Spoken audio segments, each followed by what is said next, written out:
સુરતમાં હજી કેટલાક સ્થળોએ પાણી ઓસર્યા નથી।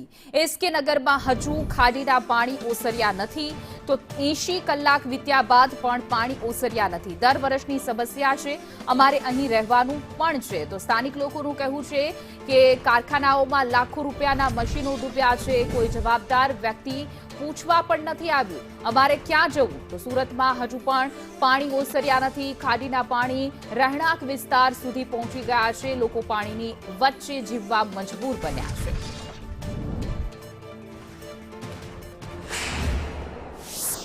डिजिटल प्रिंटिंग का यूनिट है, पूरा का पूरा मशीन 50-60 लाख का डूब गया, माल डूब गया, कच्चा जो मटेरियल था वो डूब गया, कंप्यूटर सब डूब गए।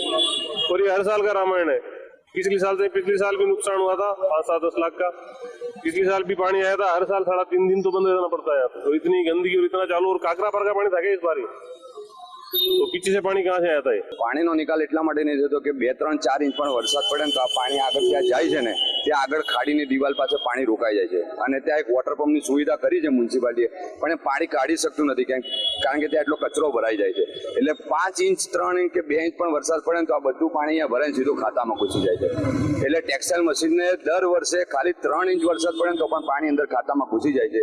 એટલે અમારે ખાલી મ્યુનિસિપાલિટીને એટલી રજૂઆત છે કે આ પાણી અહીંયાથી ખાડીમાં પેલી બાજુ જાય ને એનો કંઈક રસ્તો કાઢી આપો। સુરત શહેરમાં હજી પણ ખાડી પ્રેમની સમસ્યામાંથી લોકો બહાર નથી આવી। હાલ પણ સુરત શહેરના ડુમ્મલ વિસ્તારમાં આવેલા એસકે નગર જે ખાડી પૂરના પાણી ભરાય છે, તમે સીધા જશો જોઈ શકો છો। અહીં જે ખાતાઓ આવ્યા છે, ઘરો આવ્યા છે, તે હાલ પણ આ ખાડી પૂરના પાણીમાં ગરકાવ થયેલા જોવા મળી રહ્યા છે। આખો રોડ પેટમાં ફેરવાય જોવા મળી રહ્યા છે। સ્થાનિક લોકો આપણી સાથે ઉપસ્થિત છે, તેમને પૂછવાનો પ્રયાસ કરીશું જે કેટલો સમય થઈ ગયો આ પાણી એમને એમ જ છે? આ પાણી લગભગ 80 કલાક જેવા થઈ ગયા। આમાં પાણી એમના એમ જ છે।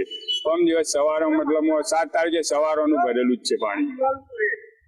કેટલું નુકસાન હશે અહીંયા? આમાં નુકસાન એટલે કરોડો રૂપિયાનું નુકસાન, કારણ કે આમાં કપડા ચાલે ટેક્સટાઇલ મશીન છે, એમાં એક મશીન 25-25 હજારનું બી મેં એના મશીન પાછળ એવા મશીન એકમાં 12 મશીન આવે એમાં નીચે।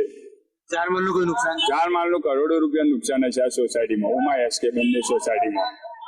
કોઈ પૂછવા માટે કોઈ જોવા માટે આવ્યું? કોઈ જોવા નથી આવ્યા। અંદર જ લોકોને આપી તો બહેરા છોકરા પણ અંદર જ છે, એવી પરિસ્થિતિ અહીંયા। અને હજી તો ક્યારે ચાલુ થાય કઈ નક્કી નહીં, હજી પાણી તો ઉતર્યું નથી અહીંયા।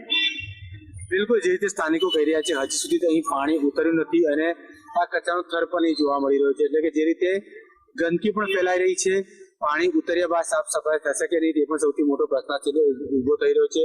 કારણ કે હજી સુધી 80 કલાકથી વધુનો સમય વીત્યા બાદ પણ આ ડુમ્મલનો એસકે નગર છે ત્યાં પાણી ઉતર્યું નથી। લોકો ચિંતામાં છે, ક્યારે પાણી ઉતરશે, ક્યારે સાફ સફાઈ કરીશું, ક્યારે ફરી પાછી નોકરી ધંધા શરૂ થશે।